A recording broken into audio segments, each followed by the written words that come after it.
Mesdames, Messieurs, bonjour, bonne semaine à tous. Merci de nous suivre et bon appétit. Les pompiers sont intervenus tôt ce matin à Tsunzu 2 suite à la découverte par les habitants d'un boa, un serpent de 1,40 m, une espèce qui n'est pas endémique à Mayotte. Le reptile serait introduit par une personne tierce venue de l'extérieur.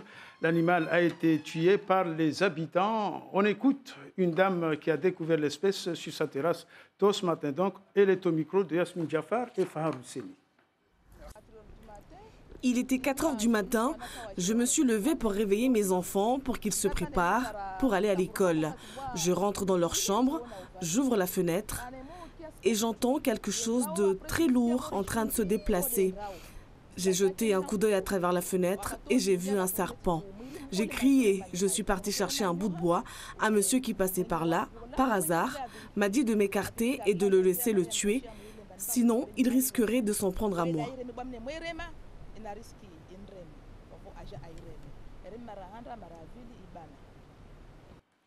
Autre élément, la Croix-Rouge ne manque pas d'initiatives et surtout d'imagination pour combattre l'illettrisme. En partenariat avec l'association Shababi Project, ils organisent des séances de théâtre pour sensibiliser la population face à ce qui est considéré comme un véritable fléau dans le département.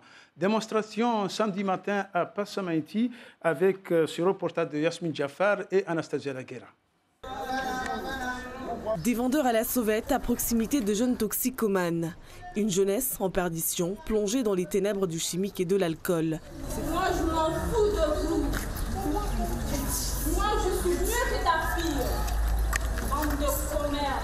Cette pièce de théâtre rassemble les fléaux majeurs qui gangrènent la société mahoraise. Ses parents ont raté l'éducation de leur fille. Ils assistent désarmés à son agonie. Ces acteurs d'un jour sont des bénévoles de la Croix-Rouge. Dans cette représentation, ils font d'une pierre deux coups.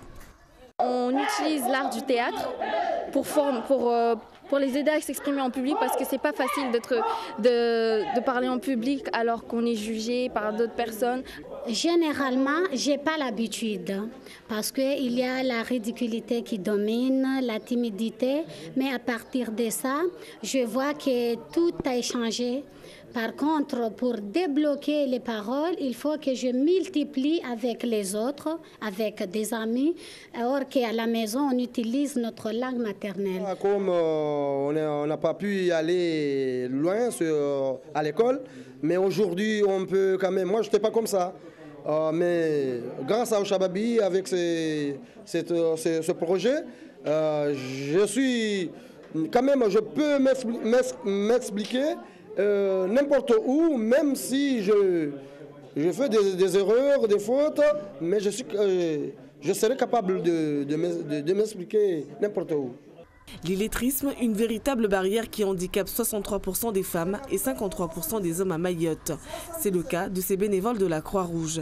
Et quoi de mieux que le théâtre pour faire tomber cette barrière? Après 6 séances de répétition, les langues se délient. Qu'est-ce qui se passe? Mais pourquoi toujours ma fille? Pourquoi pas la fille de l'autre? Pour aider à évoluer, mais aussi de se rendre utile, de se dire que voilà, je suis là à donner mon temps à la Croix-Rouge, mais aussi quelque part en contrepartie, c'est de pouvoir m'investir et aussi m'informer et aller de l'avant, de l'avenir. Ils se sont représentés sur une petite scène devant un public moindre, mais ces bénévoles de la Croix-Rouge sont sortis grandis. Ils terminent la pièce avec le sentiment d'avoir accompli un travail énorme sur eux-mêmes. Le calme revient progressivement à Anjouan, à la médina de Moussamoudou. On est loin maintenant des bruits des balles et du blocus de ces derniers jours. Le gouverneur de l'île est dorénavant surveillé chez lui par l'armée qui a également effectué quelques perquisitions dans plusieurs foyers. Quant aux rebelles armés, on n'a toujours pas de traces sur eux alors que l'armée continue à quadriller le secteur. Nous allons rétablir l'ordre. Il faut responsabiliser les familles des mineurs. C'est en ces termes que Jean-Michel Blanquer s'est exprimé devant nos confrères du Parisien. Le ministre de l'Éducation nationale s'est ainsi exprimé suite à l'agression des mineurs de 15 ans qui a braqué son enseignante à Créteil. Une professeure menacée dans sa classe, humiliée. Il faut rétablir l'ordre, répond ce matin le ministre de l'Éducation, qui réunit dans les jours qui viennent avec le ministre de l'Intérieur un comité stratégique pour mettre en place, selon leurs termes, un plan ambitieux. Les lycées sont vivement encouragés à interdire le téléphone portable, c'est déjà prévu par la loi, au cas où ces jeunes cherchaient surtout à diffuser la scène. Mais la vraie question, c'est l'agression. Aucun professeur n'est seul dans ce pays. Tout professeur est soutenu par son institution. Se garder d'une seule solution magique parce qu'elle n'existe pas, mais avoir en vue pour chaque établissement une batterie de solutions. Certains syndicats réclament des portiques devant les écoles, mais l'arme en question à Créteil s'est avérée un jouet. Quant au jeune de 15 ans qui la pointe sur sa professeure, il est mis en examen pour violences aggravées et encourt 40 mois de prison. Il n'a plus le droit de mettre les pieds dans son département du Val-de-Marne et devra trouver un autre lycée avec obligation de poursuivre sa scolarité. Le rideau est tombé hier soir sur le Grand Raid d'édition 2018. David Hoss, déjà vainqueur l'année dernière, a récidivé. Et chez les femmes, c'est Hélène Valette qui s'impose. À noter la belle poignée de main de François Daen et Benoît Girondel qui ont franchi ensemble la ligne d'arrivée de ce diagonale des fous. Revoyons les temps forts de cette édition 2018 sur ces images de nos confrères de Réunion. La première. Et voilà, c'est parti. Les fous de la diagonale 974 sont lâchés.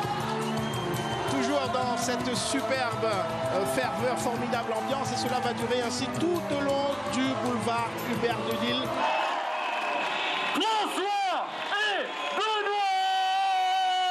Alors on vous entend pas la redoute! Plus fort, plus fort, plus fort, plus fort! Le premier réunionnais qui arrive, 28h37, il va passer sur les 20. Plus fort, plus fort. Fais-le, pour Benjamin Poster. Ça y est, c'est fait. Elle est là. Je vous demande de lui faire un tonnerre d'applaudissements. Elle remporte son défi. Elle remporte la diagonale des fous 2018. Chanceline Pauli. Autre information sportive, l'Olympique de Marseille s'est refait une santé hier soir en allant s'imposer à Nice sur la plus petite marge, vous l'aurez compris, 1-0. Ceci concerne la 10e journée du championnat de France de Ligue 1. En Formule 1, le Britannique Lewis Hamilton devra attendre le week-end prochain pour pouvoir remporter le titre du championnat du monde. Arnaud Moreau de France 2. Les Marseillais ont le sourire. Deuxième victoire à l'extérieur hier face à Nice. Juste avant la mi-temps, l'OM marque sur l'une de ses seules occasions grâce à Sanson. Marseille signe sa 6e victoire cette saison et se retrouve 4e au classement. En Formule 1, Lewis Hamilton en blanc applaudit mollement. Il termine 3e seulement du Grand Prix d'Austin aux États-Unis. Il devra attendre la prochaine course ce dimanche à Mexico pour être sacré champion du monde. Kimi Raikkonen sur Ferrari s'impose, sa première victoire depuis plus de 5 ans. En Coupe d'Europe de rugby, Toulouse réalise un gros coup. Grâce à cet essai de Maxime Médard en fin de match, les Toulousains dominent les Irlandais de Leinster. Victoire d'un petit point, 28-27. Toulouse prend la tête de sa poule. La suite de vos programmes avec nos confrères de la radio et c'est le 12-14.